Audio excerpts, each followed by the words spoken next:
KCast Radio, your home for Kurre and Klapow in the mornings, classic rock to the bone. We have a special guest coming up, Robbie Glenn. Actually, we're going to do him tomorrow. We'll get him on tomorrow. He's got this wonderful organization. If you follow him on Facebook, you've seen a million pictures of his son. He's got a very rare disease. And he's got this organization called Striker Strong. His son's name is Striker. I have a beautiful golf shirt for you upstairs. Oh, wonderful. Thank you. Really, Appreciate really nice. that. We have a golf tournament that I'm going to be playing in next Friday at Highland Golf Course. So we'll have him on tomorrow right here on KCast Radio. So we really appreciate his time. And sorry we got behind. And see what happens. You get me off of the Britney Spears thing, and I totally forget we have guests. Thanks. Anyway, Robbie Glenn will join us, and if you're on Facebook Live right You're now, driving. check out Robbie Glenn's page. Yes. They've got and he does great work, and he has got a lot going on with this son of his, who is an angel, and the posts are heart wrenching. But his kid's doing well, and with a dad and a mom like he should be fine. But it's just Striker Strong. Check out Striker Strong. Prince Harry birthday today. You want to take a guess how old Prince Harry is? 40? He's 37. Yeah, it's close. Tommy Lee Jones. 72. He's 75, and Dan Marino today is 60. There were some other That's ones. all good. I saw Tommy Lee Jones in, what did I see him? Oh, Captain America. He's in the Captain America movie. I'm going through all the Marvel. My son's into the, has for years been in the Marvel movies. Yeah. And because he's leaving, so he and I are sort of doing some movie time. Oh my God! Like I know that's dating, but they're phenomenal. The Marvel movies. The Marvel movies, the Captain Americas, the Thors, the Avengers. I mean, it's crazy. But I'll tell you one thing: don't watch one of those movies and then like go to sleep. I had last night. I dreamt some dreams. Did you? I dreamt I was a superhero. Yeah. Well, that's a great dream. No, I know, but I was what? What were you? Aquaman? No, I had this Matt weird. Lauerman? No, because I was watching the Avengers. Yeah. So I had this combination of I was Chris Hemsworth looking. You lucky dog. You. Look, dude, Chris Hemsworth, like he's like a Brad Pitt. Yeah. Right. So I am a straight male, but when I see Chris Hemsworth in as Thor, Yeah. dude, he is one good looking guy with big arms. Yeah. So I dreamt I looked like him. But but my superhero group was rescuing puppies from a puppy mill. Mm-hmm. Okay. But they were in a building. This is so Avengers. They were in a building. We were rescuing them, and the building was crashing down. But at the same time, the puppies were like being flung, and they're exploding. And we had to grab the puppies before they exploded. It was total Avengers. But you know what the great thing was? Yeah. Although I had a restless night's sleep, in the dream, I had hair and giant biceps. There you go. And it was just like, because I could have been in that movie. I could have been Robert Downey Jr. and I could have been Iron Man, which I mean is great, or I could have been the Hulk. Yeah. And the Hulk's just like the Hulk's a freak. He was. I can't. Okay, he was just. No one wants to be there. Whenever you ask somebody what superhero, no one wants to be the Hulk. Well, but the show, The Incredible Hulk, was so much. He was a kinder, gentler. Bill Bixby was. No, not him. Oh.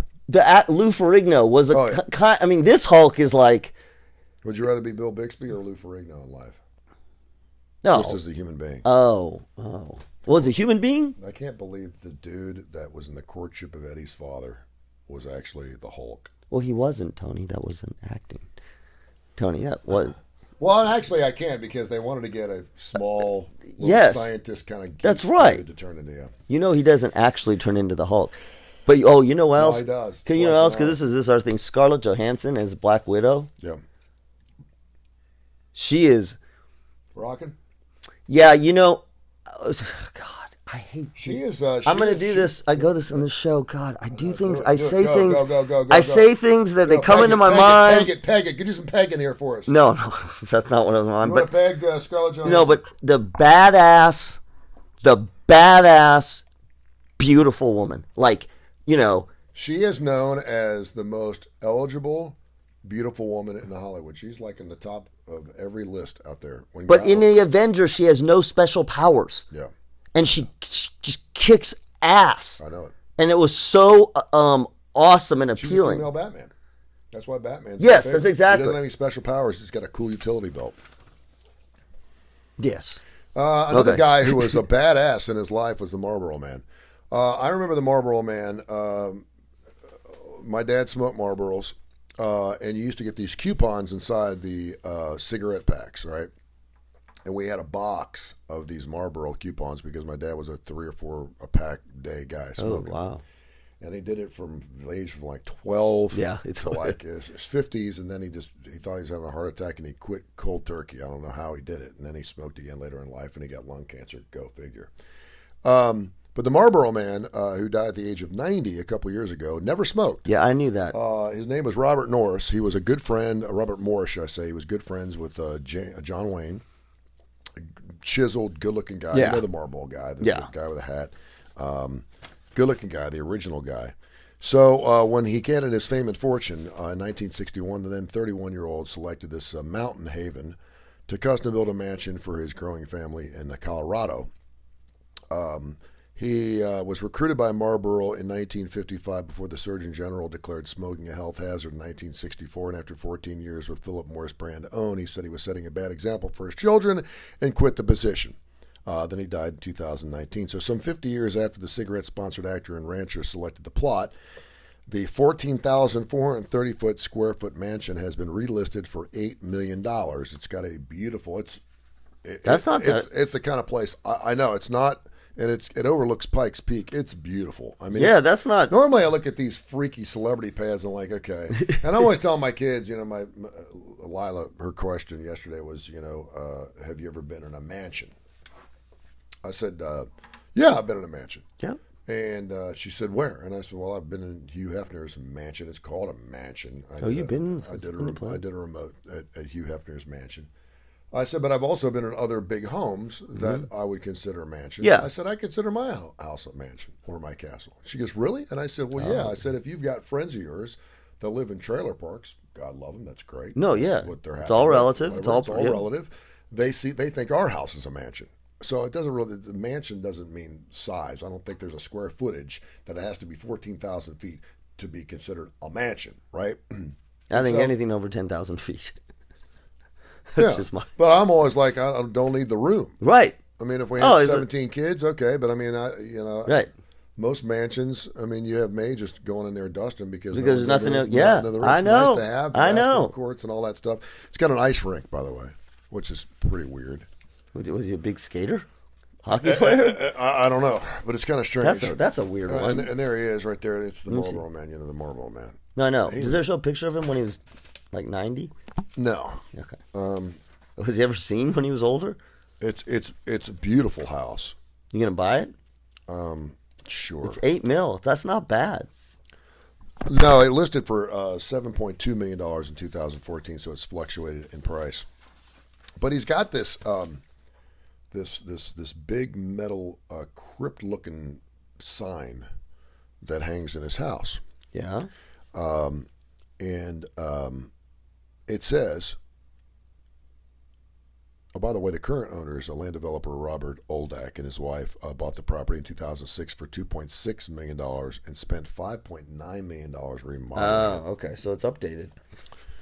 New carpets. And the current sellers took it down to the studs, added an updated look, so maybe it didn't look like that. But he's got this thing, and it's a big plaque that's hanging over the fireplace, and it says, "Always keep your word. A gentleman never insults anyone by mistake.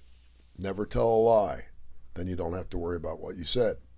Don't look for trouble, but if you get into a fight, make sure you win it. Fun is the main thing. Don't complain. Complaining is what quitters do. If a man doesn't respect a woman enough to clean up his mouth, he doesn't respect himself. Be kind to children, old folks, and animals." That's so Marlboro Man, minus the smoking part, right? Like that's so you got to have a cowboy hat on when you say that. That's great. Is there anything there that you think is? No, I mean no. I could pretty much read that to my kids. I'm going to cut this out. And I'm making an Instagram post today. I'm going to give it. Did he Instagram. make that? Is that him? Yeah. No, and did he say those things, or is that a quote from somebody else? No, I think he wrote it. Yeah, because it's not really. Those and are just it's hand chiseled and it's. In I'm going to find that. Family. Always keep your word. Help me with the history of this. He quit being the Marlboro Man once the Surgeon General came out. Yeah. How long? But how long did he stay?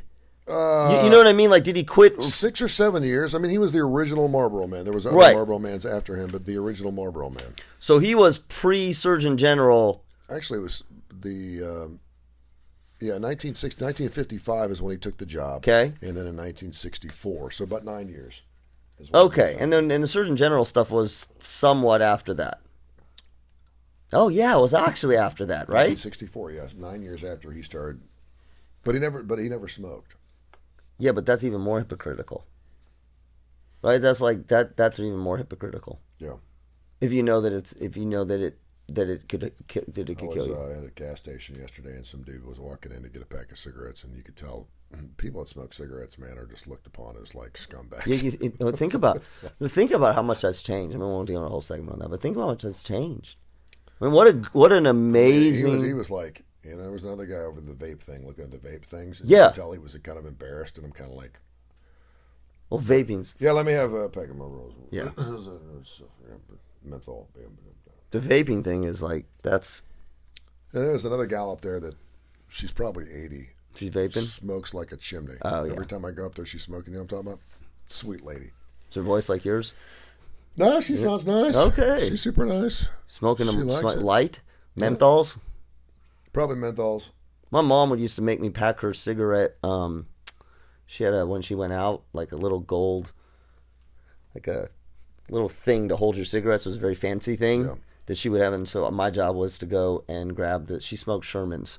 Oh, yeah. Do you remember Shermans? Oh, yeah. The brown ones, they look like little cigars.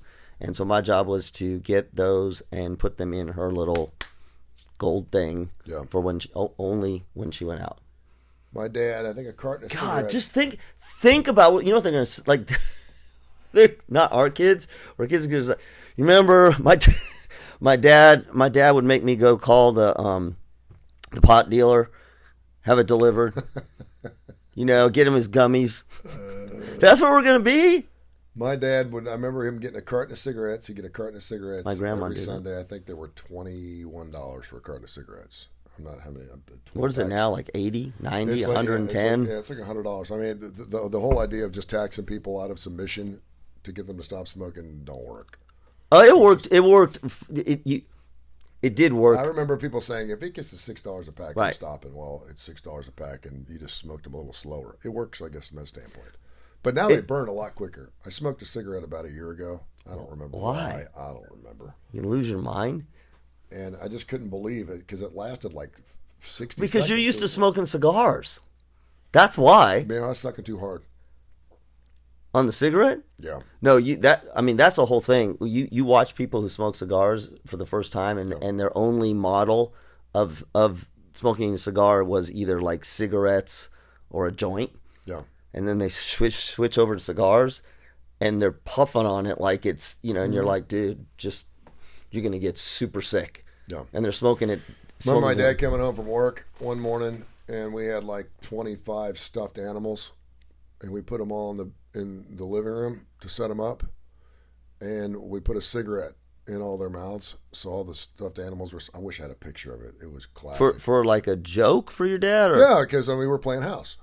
Oh, the stuffed animals were hanging around the house, and so we get bobby pins and stuck them through the filters. And of course, if you stick a pin through a filter, it ruins the cigarette. And so so he wasn't happy about that. We ruined an entire pack of cigarettes, and Dad was not happy when he walked in the door. I just think back. I mean, and this was 35, 40 years ago, but just no seatbelts. Yeah. Station wagons, sitting on mom's lap, going down the interstate 75 miles while an she's hour. smoking. While she's smoking, with the windows up, going to church.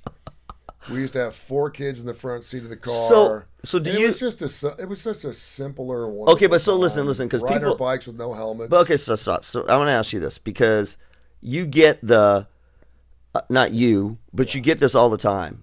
See, that life now is too restrictive. We're wussifying everybody. No, we're just dying differently now. No, but so that I'm going to ask you this, like, because I have a very specific view about this. So I grew up like you, same thing. Yeah. Right? And I made it. I'm here. Mm-hmm. Do you think that all the things that we changed, seatbelt laws, smoking actually being a thing that can kill you? Go ahead. No. The seatbelts, the helmets, and all that thing. Do you think, not that we're better off as a society, I don't want you to go that broad, but do you think that those acts are good or unnecessary? That they shouldn't have, that we should be now still in, hold everything else constant, everything else, forget everything else. Should we still be in cars with no seatbelts, riding bikes with no helmets, smoking cigarettes? You know what I mean? Like, no, I think we all these safety precautions are better for us, and we've saved hundreds of thousands of lives because of them. But okay, ultimately, what makes us do what we do? Joy, money, and it all came down to liability. Because the minute you had a crash and you got killed and you're not wearing your seatbelt, I mean, it's all liability, it's all insurance, it's all money driven. A lot of it was. It was about safety. Yeah. Because if 100,000 people are dying a year because they're not wearing their seatbelts, that causes our insurance to go up. And when our insurance goes up, then people need to start wearing, and then they turn them into laws. And so everything's money driven. A lot of money and safety. Listen. I will tell you Go ahead. Go ahead. More people are dying every year in this country than have ever died. Because of other things. Because of other things. And so we're finding different ways to kill each other. But we're killing. We're saving our lives because we don't smoke as many cigarettes, and now we're vaping. But more people are dying. But we've removed the ones that would have died from that cause. You're making an assumption that those people who didn't wear seatbelts, now they're dying from something else, which is possible, or we would have even more people die. The number one, if you ask people who do sort of public health kind of interventions, the number one most cost-effective intervention that we've ever done at the population level is mandate seatbelts. We say cost effective from a saving lives, the cost of the intervention. We couldn't find the seatbelts in our car. No, I know. They were stuffed in the seat. They'd be on the bottom. I know people that did wear seatbelts. The driver usually wore the seatbelts. We didn't even have the shoulder harnesses. No, you never. It was just the one across the top. The shoulder harness was kind of, when they're not making us wearing a Hans device yet or anything. But and there were some people that did wear seatbelts. But I remember when the mandate came down. By then, I was already wearing a seatbelt because I knew it was going to protect me. And certainly when I first started driving at 16, 17, my dad was like, "You're going to be in an accident. You're wearing a belt because it's going to protect you." And I know a lot of people didn't like the mandate. I mean, you're not going to tell me what, but you know what? It took 20 years. Yep. And it took police officers giving out tickets because you weren't wearing seatbelts. But what I'm saying is the data, though, is very clear. It has saved more lives. Again, the intervention, right, making it a law, is one of the most cost-effective ways to get people to do things that are healthy, right? So I'll tell you this. My dad and grandfather were in the car industry. And so, as the seatbelt thing evolved over time, first it was just the belt, then it was the harness, or actually it was first the belt, and then the belt that had the alarm on it, or the beeping, and the way you got by that is you just hooked it behind you and then you were good. Then it had the harness that came down, then it had the harness that had the electric, okay. So both my dad and my grandfather would tell you, they'd have people come in all the time, "I'll buy that car only if you not disarm, like get rid of the harness thing." And then people were learning how to hack the harness thing. That's when you could still turn back odometers. Yes. It was the same thing. And if you think about it, I'm just gonna say it's like vaccination, only instead of being in your body. The amount of disgust and frustration over something like a seatbelt, now forget that, it's mask. It's killing me. No. I can't wear the seatbelt. Yeah. And to this, and I'm of the age where I wore it, but my parents weren't used to wearing it, so we're the ones that would have to say, "Mom, put your seatbelt on." My mom would be holding it and she'd move it. "No, Mom, you got to put the seatbelt on." But think about it. To me, that's the same. It's almost the same as masks. No, you're right. You're right. It's really interesting. So, I mean, it takes a long time for finally the people and again, in most cases, people have to want to do it on their own. They have to want to wear the mask, and then they're okay doing it. Well, unless there, like you said, tickets. Until which time we get, I'm not saying we're going to do this. Actually, maybe. Not a mask. We're going to, well, no, but again, it's, I think unlike seatbelts, it's market driven, right? It can be more, seatbelts were kind of hard to be market driven because the cars had to have them. Mm-hmm. So you couldn't have the free market sort of drive it the way it is now, which is you can't come in here unless you wear a mask. You can't come to this venue unless you're vaccinated. Yeah, well, I think that's what there's a cool factor there too.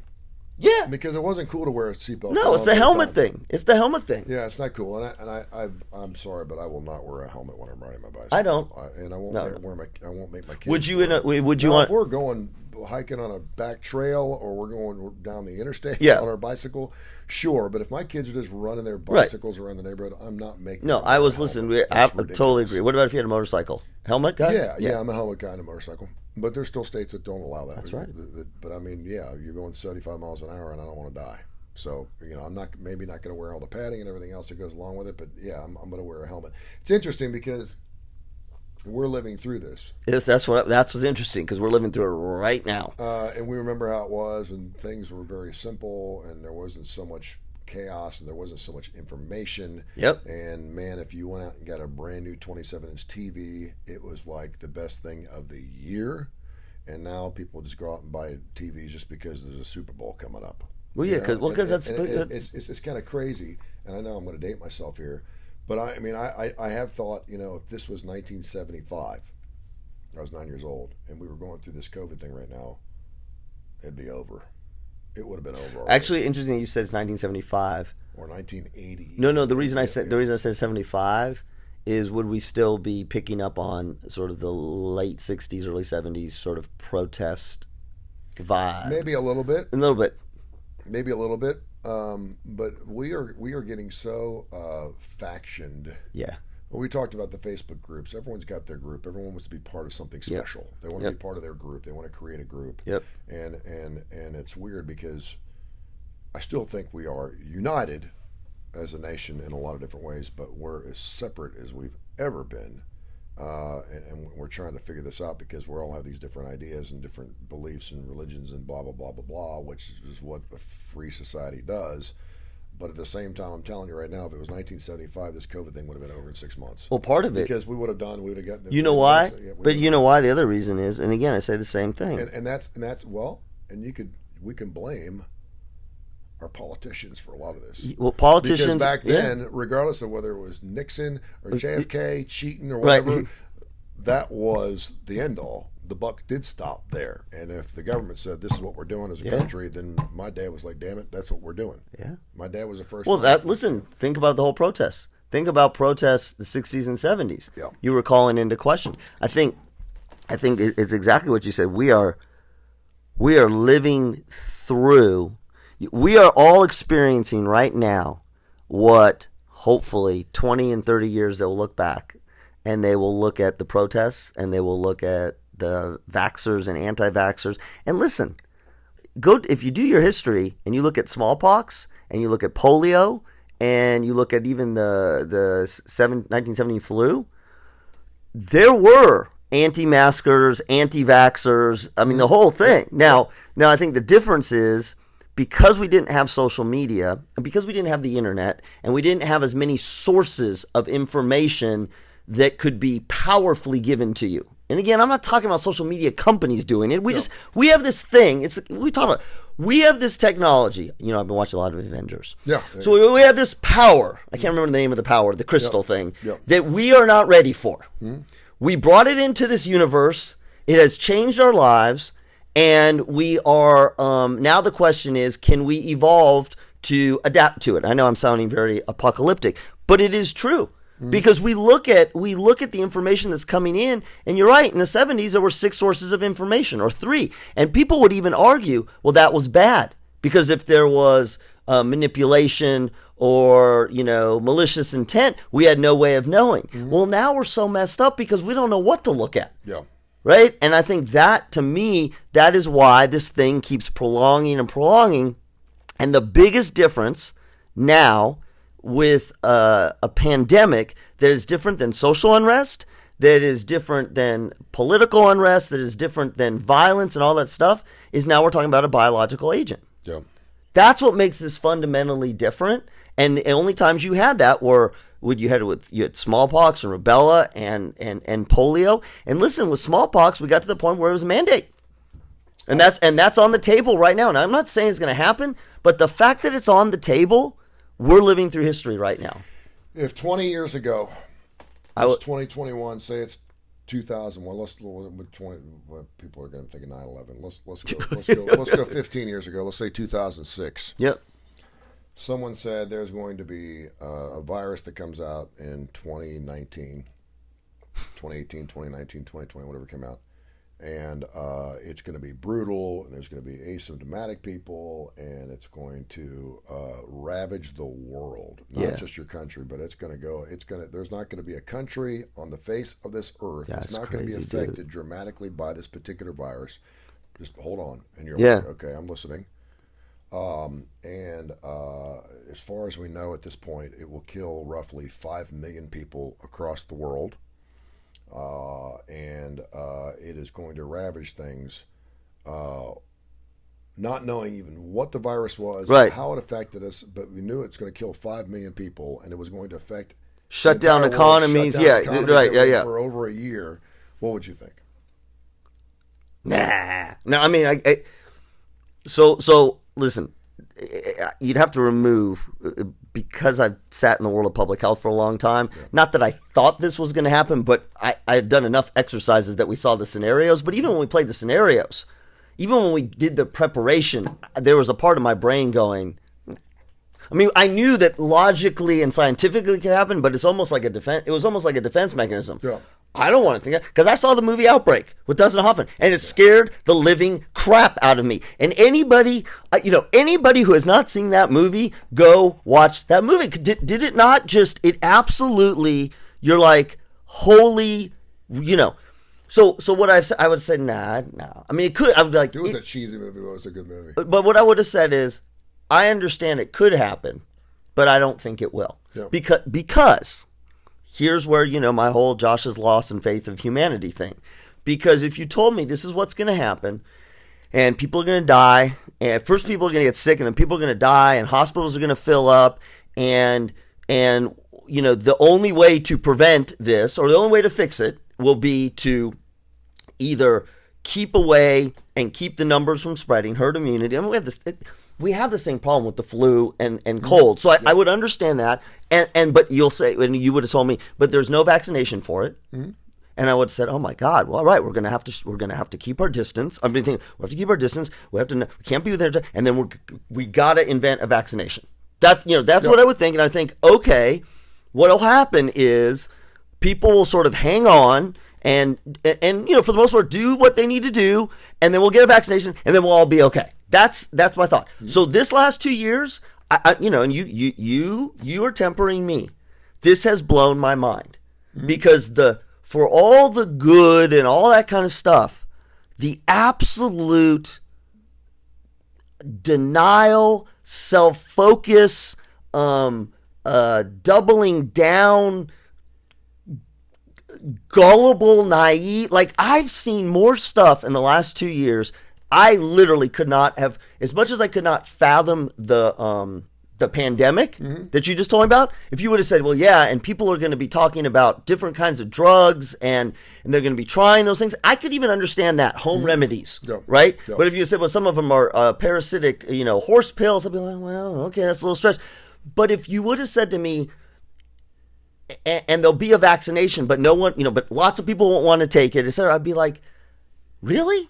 I that's the piece to me that's blown my mind. Mm-hmm. I think more so than the pandemic is that we have not been able to be united. And it is, you said this about 9/11, post 9/11. That's really depressing to me. Yeah. What if we found out about this in 2019? Before it actually happened. Found out what? In 2019, earlier 2019, in January, someone said, okay, there's going to be this virus that's going to affect the entire world over the next couple of years. Oh, found out about it before it sort of started. Before it even started. Okay. And there were some people that were actually saying this, but we weren't listening because we never seen anything like before. Like, that's not possible. Actually, no, that's a really, listen, there were lots of people, CDC, infectious going, we're not ready. But yes. And if we treat it the way that we know now history has showed us, because we've lived through it, that 5 million people are going to die, and that it's going to shut down the things, and you're going to lose your job, and blah, blah, blah, blah, blah, blah, blah, blah, blah, blah. But we were told all these things, and we knew it as fact. Yeah. This is what will happen. It was biblical. It was like in Revelations, right? Oh, yeah, right. And you're like, okay, but we can change it. Look at you. We can change it. You should run for president. Now, what do you want to do? Yeah. Would we live it the same way again? The same way? This is gonna play my political card. If people knew it as fact, I'm not talking conspiracy. Yeah. If someone said, we found an old newspaper from 2021. This is like one of your History Channel shows. And we know this is Back to the Future. We know that 5 million people will lose that. We don't know who. Yeah. We don't know. But we can tell you right now, the United States is going to be right there in the forefront. Do you think, right? Country. Okay, so it hadn't started yet. Right. So what do y'all suppose we do? And we know that we had a vaccination halfway through it, and da-da-da-da-da-da. Oh. So what do y'all think we should do? Do you think we'd react the same way? Yeah. Yes. I do too. Because exactly what... Knowing... Yo, yeah. I'm talking if every person on the face of the earth knew it to be true. And but said, you know why? This is because they knew it to be true, and then we start doing all of the mental gymnastics, the psychological gymnastics. It's the hurricane that's not going to hit me. It's the tornado that's not going to hit me. I'm going to be fine. It's many of this. It's many of the exact same things we're doing right now. I'm going to be okay. I'm healthy. I eat vitamins. I've lived through the war. Blah blah blah blah. You can't tell me what to do, even though I know this to be true. I need it to be my choice. You know, I mean, I saw on local news. I saw a poster of it was a mom holding at a school board meeting that said, "My child." It was about masks. Yeah. My child, my choice. Yeah. Yeah. Yes, it is. That is the most. Really? And then they interviewed. It wasn't that child, but they interviewed a high school senior who's like, literally, this is what she said. I just wish everybody would stop arguing about this, right? So you got these kids, and this is the thing to me is, my child, my choice, I'll do it with my phone. This is exactly what would happen if we knew it to be true. And to me, the sad thing is that you have kids who, many of whom can't get vaccinated, some can, who are like, literally like, shut up, but stop. We got the GD mask on. Yeah. Look, I got my mask on. It's, we saw the video of the guy on the airplane chewing on his mask and growling. Like, if that's not the most pathetic example of human behavior, I don't even care. This guy doing the pandemic. And you know what it is exactly what you said. We live in a free country, and damn it, we get to do whatever we want to do. Yeah. And you're right. And here we are. Yep, and here we are. Here we are. And then, other people would say we're doing the best we can. We're doing the best we can. And that's when I say, no, we're not. Yeah. No, we're not. We can do a little better. We could do. The numbers aren't looking better, by the way. I think we've hit our apex, at least according to the news I saw last night. We're at the top, and we're starting to come down again. That's what we said last time. Because the CDC came out yesterday and said, now's not the time to rest on your laurels. But we've said that. Do you know how many times we said that? No. 17 times. This is the 17th time the CDC says, we're looking better. Don't rest on your laurels. Now's not the time to stop wearing your mask. You know what this is? This is so bad because this is, and I'm saying this, and this absolutely breaks my heart because people are literally dying. But this is exactly like people watching a sporting game. Mm-hmm. Okay, we got them. You're up by 30. You're up by don't mess it up now. Don't play prevent defense. Right, and then someone someone commits a stupid foul. Yeah. Oh. And then the momentum starts changing all over again. You know what that is? That's the super spreader event concert, right? That everyone's going to because they get all excited, and then the momentum changes, and then the team loses. Talk about one of our great sponsors. We'll play some KCast Radio Classic Rock here on the Tony Curry Radio Network. Again, thanks you for watching on the Facebook Live here on the Tony Curry page, and of course on the Tony Curry Radio Network. Make it Classic Rock 24 hours a day, 7 days a week. Get the KCast Radio app. Or go to TonyCurryRadio.com. You can also get that, or TonyCurry.net. You can get that downloaded there as well. Money. Take a breath. Money. I know. It's like it's my therapy session with you. Money is so important right now, and I mean it's always important. And John Gray from Driscoll Gray is a guy who works magic with your money. He helps you manage debt. He helps you manage investments. He helps you figure out how to manage your money in a way that makes it work for you. I've worked with him for over a decade. He's been with me through all kinds of life changes, including the pandemic. Go to his webpage, driscollgray.com, contact him, let him help you navigate financially so that you can live the best life you can. Again, his name is John Gray, proud sponsor of Kurre and Klapow. Webpage is driscollgray.com. All right, man. Ooh, I feel so much better. Thank you, Dr. Curry. You look like Matt Lauer about ready to Stop. lose your mind, dude. What's the other guy's name? Maloney? Maloney. All right. Maloney, yeah. From, what is that? I don't know. Is he anti-vaxxer? No, CSI. What is it, CSI? Oh, it's CSI. Yeah, he's back on the show. Oh, good. Yeah, all right. Have a great day. Thank you for watching here on a Wednesday.